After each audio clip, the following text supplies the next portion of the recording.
দেখছেন বার্তা এক নজর। পশ্চিমবঙ্গ সরকারের জেলা তথ্য সংস্কৃতি দপ্তরে আলিপুরে আয়োজনে মাইনরিটি ভবনে কবিগুরু রবীন্দ্রনাথ ঠাকুরের জন্মজয়ন্তী উদযাপন। এই উপলক্ষে কবি প্রণাম 25শে বৈশাখ কবি প্রণাম জন্মজয়ন্তী পালিত হয়। উপস্থিত ছিলেন জেলাশাসক সুমিত গুপ্তা, অতিরিক্ত জেলাশাসক সৌমেন পাল এবং প্রভুচরণ নস্কর, জেলা তথ্য সংস্কৃতি দপ্তরের আধিকারিক, জেলা দক্ষিণ 24 পরগনার অনন্য মজুমদার এবং অন্যান্য অনুষ্ঠানে কবিতা পাঠ, নৃত্য, রবীন্দ্রসঙ্গীতে গানের মাধ্যমে কবি প্রণাম জন্মজয়ন্তী পালিত হয়। অরুণ লোধের রিপোর্ট, বার্তা এক নজর।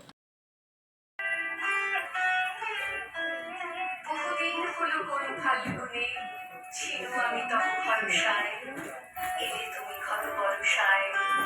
আজি উত্তাল তোল ছন্দে, আজি নব ঘন বিপুল মন্ত্রে, আমার পরাণে যে গান বাজাবে, সে গান তোমার ভরসায়। আজি চলো ভরা ভরসায়।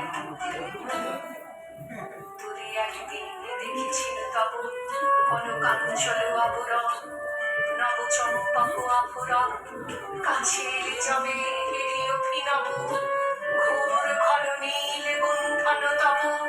চল চপলার চকিত চমকে, করিছে চরণ বিচরণ, কোথা চম্পক আভরণ।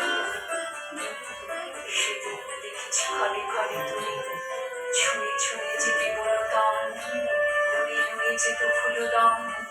শুনেছিল যেন মৃদুলিনী ঋণী, ক্ষীণ কুঠি ঘেরি বাজে কিঙ্কিণী। পেয়েছিল যেন ছায়া পথে যেতে, তব নিঃশ্বাস পরিমল, ছুঁয়ে যেতে যাবে বনতন। আজি আসিয়াছ ভুবন করিয়া, গগনে ছড়ায় এলো চুল, চরণে জড়ায় বন ফুল। ঢেকেছ আমারে তোমার ছায়ায়, সফল সজল বিশাল মায়ায়। আকুল করেছ শ্যাম সমারোহে, হৃদয়ে সাগর